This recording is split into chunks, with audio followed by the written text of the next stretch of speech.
Alright, here we are. So I picked up this 90 OBS, transmission shot on it, custom paint. Anyways, it's a parts truck. So I'm actually going to pull this grill off of here. It's too bad the chrome's flaked on it, but that's pretty common with these. But I'm going to go ahead and I'm going to clean up this grill. And I know I could replace it for about 30-40 bucks, but I'm crafty and I got paint. And so I'm going to go ahead and scuff it up, clean it up a little bit, and give it the treatment. And I'm going to retro, or I should say upgrade, and put this on my 92, which is the WT, so it has the single bezel sealed beam headlights. And I like this look better, so I'll check in, kind of see how things are going, and I'll show you the progress as we're moving along. Excuse me.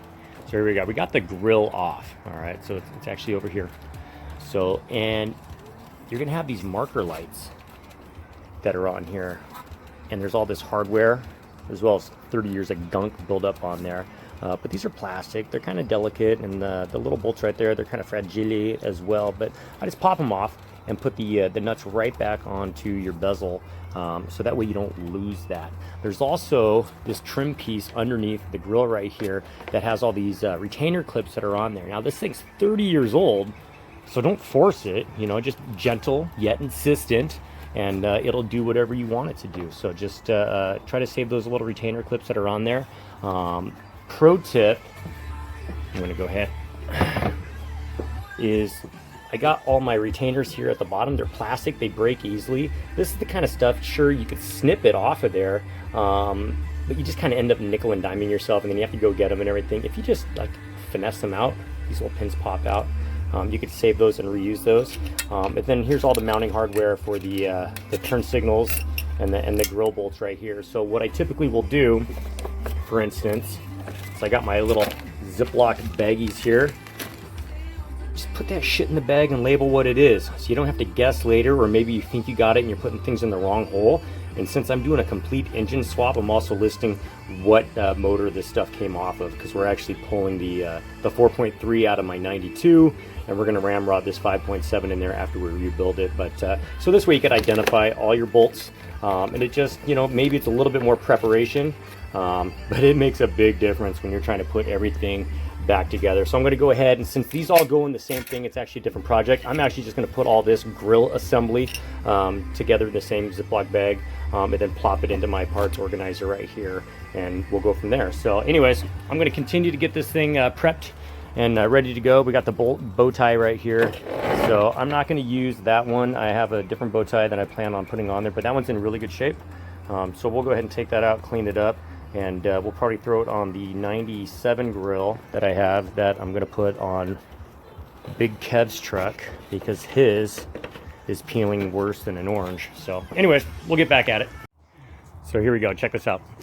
So where the chrome trim was flaking, I went ahead and peeled that off, and just to where it stopped. And if you feel on that, there's barely a little bit of a ridge right there, which is fine, because you can put some filler primer on here and then wet sand it down, and you won't feel that ridge at all. Again, I'm not looking for perfection. However, as I was prepping the grill, you could see this is how glossy it was. In fact, it was a little bit glossier than this before. And I'm going along and I'm just scuffing everything up nicely with some 80 grit sandpaper so it will accept paint.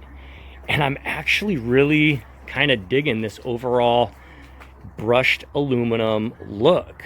So fuck it, I'm gonna go with it. I'm not gonna paint that. I'll go ahead and mask it all off, and I'll go ahead and add some color in here. Originally I was gonna go kind of a matte black, but I think I'm going to go with a gloss black in here for now. I had some shitty aluminum looking paint that I used for something that I didn't like earlier, but I think it'll actually blend that in pretty nice, and that's up towards the top of the hood, so it's not going to be super noticeable.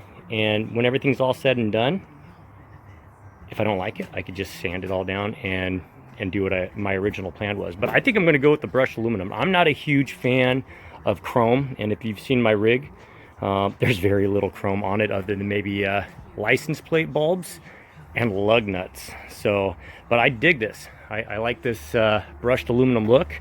I was actually going to put a chrome front bumper on there, and I'm thinking I'm going to scuff that baby up too and give it the brush look and just kind of roll with it. So Bacon's going to have a brand new look when everything's all said and done, and then eventually she'll have a new power plant. And yeah, so anyways, that's where we're at with that. So I actually brought it inside the shed here because it started to drizzle outside, but it's actually kind of cool because as I'm masking this off, I got this 2-inch painter's tape, nothing special, except it fits absolutely perfect in there. So I just kind of fold it under the lip. I set that as my line right there. And then I actually used a wooden kebab for shish kebab to kind of ease that underneath there, wrap it over the top, and then it folds right underneath the bottom there. So 2-inch painter's tape is the way to go. And take your time with all your preparation, and it'll pay off in dividends. If you rush through the prep, you might not be happy with the results. So take your time.